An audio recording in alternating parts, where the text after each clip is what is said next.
ازيكم عاملين ايه؟ طبعا المرور ما رحتوش. كان المفروض ان انا اروح امبارح السبت، والبركه في ابن اختي. انا لبست وفضلت قاعده مستنيه البيه من 8 الا ربع الصبح. الساعه بقت 8 ونص، اتصل بالبيه ما بيردش. فضلت اتصل عليه كتير لحد الساعه 10. لقيته بيكلمني، يقول لي ايه؟ يا دوح معلش راحت عليا نومه يا حبيبتي، تعالي نروح. قلت له نروح فين يا روح امك؟ اقعد يا اخويا، نبقى نروح كنا من أهل الدنيا بقى كده إن شاء الله الاتنين أو التلات. ما أنا ابن غير إنك أنت بس قعدتني، خليتني لبست وقاعدة زي التلميذ الخايب اللي مستني الامتحان علشان أقضي المشوار ده. المهم غيرت هدومي ونمت بقى. صحيت من النوم بشوف الفيس، لقيت عجب العجاب على الماسنجر. واحد بعت لي رسالة وبيقول لي ازاي حضرتك، أنا مزنوق ماديا ومحتاج 50,000 جنيه. منين يا روح أمك؟ ويا ريت يا جماعة يقول لي سلف، مع ان ما حدش يسلف المبلغ ده الا بيقول لي ساعديني بيهم. منين؟ دي الناس ماشيه كحة تراب. عديتها، لقيت رساله تانية ودي اللي ضحكتني. واحد بيقول لي ازيك يا خالتي، انا ابن اختك فلانه من الاردن، انا مزنوق في 300 دولار، يا ريت تبعتهم لي ضروري. المهم استغربت، قلت هرد على البني ادم ده ولا ايه؟ اطنش الرساله. لقيته تاني بعت لي خالتي انا مزنوق انقذيني. رحت منزله بوست على الفيس بحكي الحكايه. لقيت رساله من البيه يقول لي انا كنت فاكرك خالتي من فلسطين، عشان كده طلبت منك، بس انا بقالي سنين ما شفتهاش. على كل انا ربنا فكها عليا والحمد لله اتدبرت. عارفين يا جماعه في اقل من 10 دقايق اتدبرت. انا بس عايز اعرف منك ازاي انزل مصر ام الدنيا. انا من عشاق مصر وعايزه انزلها. عملت له بلوك. في ايه؟ وتلاقوا برضو، لان انا حاطه على الفيس صوره حبيبه بنت اختي الله يرحمها. طبعا هي طفله ما كملتش ال 14 سنه. فتقريبا بيبقى بعض الاصدقاء على الفيس بيفتكروها صورتي. تلاقي واحد ظريف كده على الماسنجر بعت لي مساء الفل، ازيك؟ ما ردش. يبعت بقى يسكت؟ لا، يبعت. هو انت مكسوفه مني؟ ممكن نبقى اصحاب؟ ابعت اعمل له بلوك. في ايه يا جماعه؟ انا لا وزاره شؤون اجتماعيه عشان ادي فلوس اعانات، ولا انا وزاره ماليه، ولا بنك علشان خاطر اسلف، ولا انا طفله عشان تبعت لي وتقول لي نتعرف وما نتعرفش. في ايه يا ابني انت ايه الهبل اللي انتوا فيه ده؟ اجمل حاجه بقى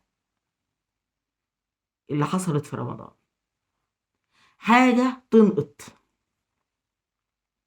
واحد من الاصدقاء حاطط صورته، صوره بدله، ان هو قال مش عايزه اقول شغال ايه يعني. بعت لي ابن اختي كان شغال صحفي في جهه معينه، وحلم عمره انه يرجع الجهه دي تاني. ما ردتش. لقيته بعت تاني وفضل يبعت كذا يوم في رمضان. في اخر ما زهقت قلت له يا فندم وانا مالي؟ ما يروح لرئيس التحرير بتاعه، ولا يروح لنقابه الصحفيين، ولا اي حد من اعضاء مجلس نقابه الصحفيين، انا مالي؟ لقيته رد، اصله صعبان عليا، اصلهم ناس غلابه وقلت اساعدهم لله، اصل انا عيان وتعبان ومش قادرة اتحرك، وانا مالي انت عيان ولا مش عيان؟ مع احترامي ليك انا مالي. انت بتحكي لي قصة حياتك ليه؟ وانت من بيئة اهلي؟ مع احترامي ليك. تاني حاجة، انا زي اي صحفيين كتير في مصر، ولا انت واخدها صحفية صحفية تتكلم معاه؟ عايز افهم ايه النوعيات دي يا جماعة. مش معنى اصدقاء على الفيس ان ده يديكوا الحرية ان كنتوا تراسلوا اصدقائكم على الخاص. عيب قوي قوي. ده اصدقاء يعني، ياما اصدقاء ما ما شافوش بعضهم ولا بيشوفوا بعضهم على الفيس، بنجامل بعضينا على الفيس. انت تنزل منشور، انا انزل منشور، تعلق عليه، خلاص. لكن على الماسنجر، على الخاص، ايه ده؟ عايز افهم. انا بصراحة سياستي، اي حد بلاقيه بالاسلوب ده بعمل له بلوك على طول. انا مش عايزه حرق الدم. انا قبل ما بوافق على اي صديق بشوف الاصدقاء المشتركين اللي بيني وبينه، من الزملاء، من بلدياتي، من قرايبنا، فبوافق. اما بلاقي حد قافل الصفحه بتاعته وبعت لي طلب صداقه، اوتوماتيك برفض طلب الصداقه ده. انا ما اعرفش توجهه ايه عشان اوافق بيه. ومش معنى ان انا قبلت طلب صداقه ليك ان ده يديك مطلق الحريه انك انت تراسلني على الخاص. احنا لا اصحاب ولا زمايل ولا اهل ولا قرايب ولا جيران ولا اي حاجه ولا بلديات. تراسلني بتاع ايه؟ تحكي لي مشكلتك انك عيان وقريبك مش عارف ايه، لا عايز فلوس 50,000 جنيه. يا ابن الجبارة يا ابن المفترية، 50,000؟ واللي يقول لي مش عارف يا خالتي ده انا من الاردن. في ايه الهبل ده؟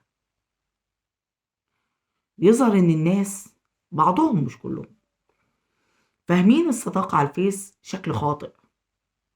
طالما احنا اصدقاء على الفيس يبقى حبايب بقى. لا يا حبيبي، في لحظة يتعمل لك بلوك.